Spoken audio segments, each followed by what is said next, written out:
परमात्मा कहते तुमने उस दरगाह का महल नहीं देखा, धर्मराज के तिल तिल का लेखा, एक एक पाई का हिसाब आपने चुकाना पड़ता है। और इस जैसे अभी आपको बताया कि पहले अज्ञानता में आपने कितनी गलती कर दी और कितने अपराध बन गए।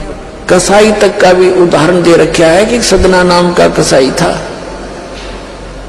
और वो भी अपने जॉब को छोड़ना नहीं चाहता था। कभी भूखा मर जाऊं मैं और क्या करूंगा, भगवान संतों का ज्ञान सुना पर संत से मिला सदना और प्रभावित हुआ, सारी बातों को स्वीकार किया, लेकिन रोजी रोटी फिर अड़ गया गए।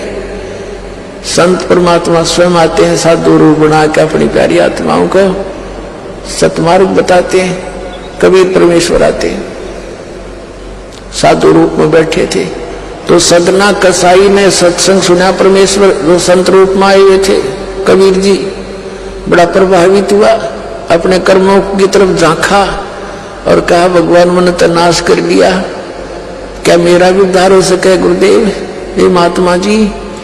तब संत ने कहा, संत रूप में परमात्मा विराजमान थे, कहने लगा भाई आगे पाप करो ना और पिछले माफ हो जाएंगे, इस भक्ति साधन से मैं बताऊंगा ऐसे। वो कहने लगा जी, परमात्मा ने पूछा तू कौन है भाई, कि मैं कसाई हूं जी, मैं कसाई हूं, कसाई सदना कसाई, सदना नाम मेरा सदना नाम है, क्या मेरा मुझ पापी का भी उद्धार हो सकता है।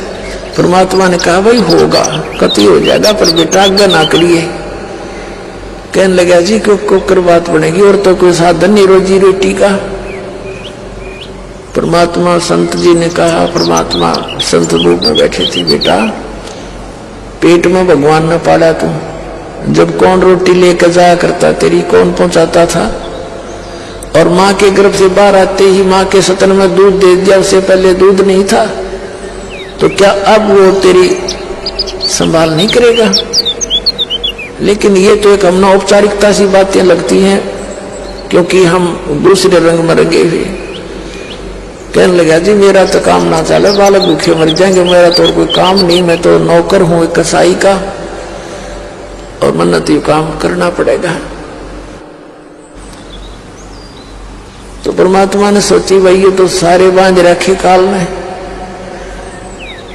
कहा, परमात्मा ने कहा बेटा इसने छोड़ दे तू। तो सदना कसाई कहने लगा महाराज जी कुकर छोड़ू भूखे मर जाएंगे, बालक नाम लेना चाहे उठे नहीं, मेरा उद्धार कर दे गुरुदेव, उद्धार कर दे, मैं तो कति नरक में गया। परमात्मा बोले भाई नो दोनों बात क्यों करोगी मेरे। फिर परमेश्वर ने सोचा चल भाई चाकस होती है इसकी तो बहुत जबरदस्त इच्छा भगवान में। तो मालिक ने कहा ठीक है बेटा तू यूं करिए, एक अपना लिमिट बना ले कि इससे ज्यादा नहीं बकरे काटेगा, जितनी तू ज्यादा से ज्यादा बना ले, पर वही है वचन पे। अब सदना बोला जी ठीक है। उसने सोचा रोज के 5-4 काटने पड़े हैं, हम बेईमान से कहने लगा अब जी 100 तो ज्यादा नहीं काटूंगा डेली। परमात्मा बोले अच्छा भाई जाता ठीक है बेटा, दे रही है वचन पे, अकजी पक्का हूं मैं वचन का। चला गया। अब क्या हुआ कि उस शहर में राजा की लड़की का ब्याह हो गया, बरात आ गई और उसमें बकरे दारू चल रहे। मुसलमान बादशाह था, मतलब मांस तो आम खाते हैं, दारू शराब तो नहीं होगी खैर। अब उसके सदना के मालिक ने आदेश दिया कि सदना बड़ा ऑर्डर आएगा उससे, और भाई ला दिए बकरे डरा कर रख दिए 20। अब 20 काट दिए सदना ने, फिर डिमांड आएगी 20 की और। कहने का भाव ये है कि 100 के 100 बकरे कट गए। और सदना ने सोचा हे भगवान कति पूरी बात बनी, हे भगवान आपने प्रण भी आपने रखा, मेरी तो प्रतिज्ञा भी आपने रखी, मांझ दो के हथियार दर दिए, रहेगी इज्जत आजत, कति नाश हो गया था। इतने में परमात्मा ने क्या किया, एक बहुत बड़े व्यापारी का रूप बना के पहुंच गया सदना के मालिक के पास और कहा भाई मैंने ऐसे ऐसे कांटेक्ट करना, एग्रीमेंट करना तेरे से, रोज के 20, 30, 50 बकरे चाहिए और मैं ऐसे आगे सप्लाई किया करता हूं। तो बड़ा खुश हो गया वो सदना का मालिक कसाई, कहने लगा भाई ठीक है। और वो बोला जी बाकी एग्रीमेंट कराएंगे, सवेरे ही तो मैं थक रहा हूं, भूख लाग रही है कि मैं खाना खिलाओ और बढ़िया बढ़िया स्वस्थ बकरे का मांस बनवाना। अब कसाई ने आदर किया नौकर के, सदना इधर आ। अब वो सदन कसाई आ गया, कहा जी कि एक बकरा काट फटाफट। और बड़ा व्यापारी आया है, बड़ा एग्रीमेंट हो गया है, वो होगा बड़ी बढ़िया अच्छा। और भोजन तैयार करा, भेद रसोई में। अब सदना के तात पर फूल गए, क्या वह बात बिगड़ गई भाई, तो ना बड़ी बात, आज तो प्रतिज्ञा भंग होगी। अब उसने सोचा कि जब बकरा ना काटूंगा तो यू मालिक नौकरी तो निकालेगा, और जब बकरा काट दिया तो वचन भंग हो गया, मेरी तो बात बिगड़ गई दोनों तरफ से। तो उसने सोचा एक आदमी का भोजन बनेगा, तो उसने क्या सोचा कि बकरे के नले नले काट दूं अंडकोश, अब मेरा पर्ण भी रह जाएगा और भोजन भी बन जाएगा एक आदमी का। हथियार उठाया और बकरे के वो नले काटने चाहे, बकरा बुला दिया परमात्मा ने बोला सदना और देख भाई मर्यादा ना तोड़े, ना जाने कितनी बार तो तू बकरा बन लिया और मैं बना कसाई, और देखियो मैंने तेरे गल काटे हैं, तेरे को ऐसे नहीं काटा जैसे तू काटने जा रहा है। अब सारी रात तड़प कर मरूंगा मैं, तब भी फिर मैं ऐसे ही काटूंगा तेरे को, ये देख लेना। अब बकरा किस सदना किसके बकरे काटे था, हाथ मत कर छूट गई, कप्पा खड़ा खड़ा बकरा बोले ना काटर बैठ कर रोए। मालिक ने बाट देखी, रसोई में आवाज लगाई, रसोई से संदेशा गया जी अभी तक आया नहीं, मटेरियल पदार्थ नहीं आया, बनाऊं कुकर। खुद मालिक गया, सदना से कहा कि सदना क्या करा तूने, काटा नहीं बकरा। मैं नहीं काटू मालिक, मैं नहीं काटू। उसने सोचा तो दुश्मन है, ये प्रसन्न नहीं है मेरा इस एग्रीमेंट से, ये काहे का नौकर है। अब तू नहीं काटे ना मैं काटू। उठा गुस्से में सदना के दोनों हाथ काट दिए उसको साई मालिक ने, अरे एक मारी लात करते पैर काट दिया। अब जैसा भी ट्रीटमेंट वगैरह करा करो का, महीने 2 महीने रो पीट के उन्हें सोची क्या करूं भाई। उसने सोचा चल पड़ी यहां से। उस संत ने कहा था मैं वहां जगन्नाथ के मंदिर में रहता हूं, वहां आ जाना। उस जगन्नाथ के मंदिर की तरफ चल पड़ा। भाई परमात्मा ने जब इतना चमत्कार दिखाया है, बकरा बोलिया इसे बुंडे काम ना मैं तो कदे भी ना करो, मरो से जीवा से भूखे मरे। आदमी की कही तो ना सच्चा पर वह तो सच्ची होगी, सामने तो जुल्म हो गया। यूं तो बहुत बुरा जो है ना एक रूटीन है, यू नहीं करें भाई कति भी। संत साची के थे वो उस दिन बच्ची उसके उस गुरुदेव के पास समाधान के लिए चल पड़ा। देख कहां तक बिजली गिरती है इस बुंडे कर्मों से, कैसे फिर जो मालिक परम संत की सन्माज रक्षा कैसे होती है। अब वो चला जा रहा था, पहले सरपंच नहीं होते थे, नंबरदार होली सोली होता था गांव का, और 5-4 गांव में से एक गांव वाले व्यक्ति नंबरदार को कोई विशेष और पावर दे देता था राजा, जिसको दंडित भी कर सकता था अन्य किसी उनको।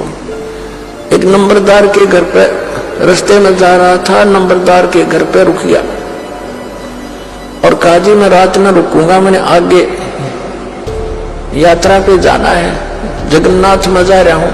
तो पहले धार्मिक वैसे तो आम व्यक्ति की बहुत इज्जत करता था अतिथि की। नंबरदार ने सदना को रोक लिया, रुक जा भाई, भाई रोटी खाइए, अलग से व्यवस्था कर दी, खाना खुना खा ठाठ तरह। अब क्या हुआ कि उस नंबरदार की पत्नी जो थी वो बैड कैरेक्टर थी। उसने सदना के साथ दुर्व्यवहार करने की चेष्टा की। वह रोने लग गया, माई मैं तो वहां दुखी व्यक्ति हूँ, रात काटनी है, काटन दे तो काट दे, न मैं भी चला जाऊंगा। तो उसने फिर शोर मचा दिया, अपनी बेइज्जती समझ कर लोग इकट्ठे हो गए। अक्यों मेरी इज्जत का गाक बने था, पकड़ लिया और वहीं उस शहर के अंदर, साथ में शहर था, वहां ले गए। राजा था, वहां का नवाब था, उसके सामने उसको पेश किया गया। उसको सजा सुना दी कि इसको मीनार में चिन दो, भुगत कर मरे। इसको कितना नंबरदार ने इसको इज्जत से रखा, इसने धोखा किया, उसी के साथ पत्नी के साथ दुर्व्यवहार करने की चेष्टा की। और उसकी पत्नी ने गवाही दे दी, जी मेरे ऐसे ऐसे स्वतन पकड़ लिए इसने। अब मीनार के अंदर खड़ा करके मीनार चढ़वा दिया, बंद कर दिया। अकाब मर जाएगा चिल्ला चिल्ला के, रो पीट के।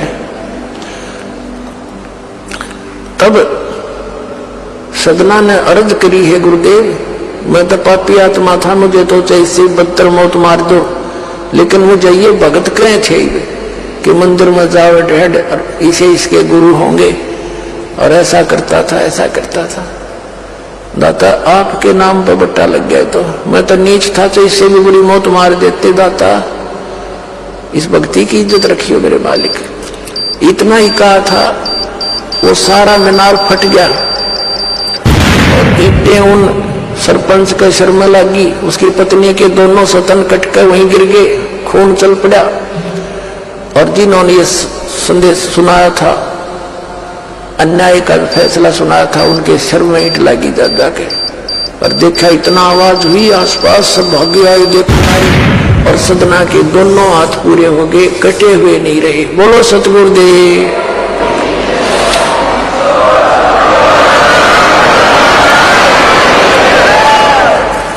तो कहने का भाव ये पुण्यात्मा, हम मर्यादा इतनी भारा मान रहे हैं तो भगवान के मार्ग पर चलने वाली, और उनसे ही लाभ होगा। भाई जो गुरु बचन पर डट गे, कट गे फंद 84 के, कट गे फंद 84 के, कट गे फंद 84 के। भाई जो गुरु बचन पे डट गे, कट गे फंद 84 के।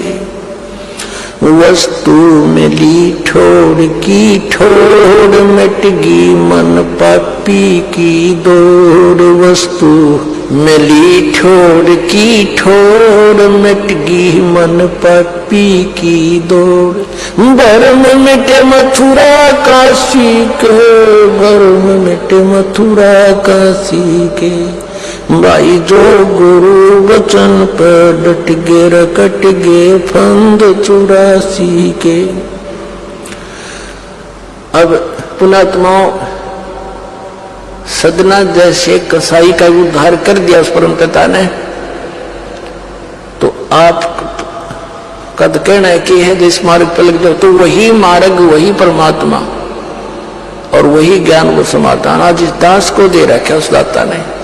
इसका लाभ उठाओ, औरों को भी समझाओ, सच से परिचित हो जाओ।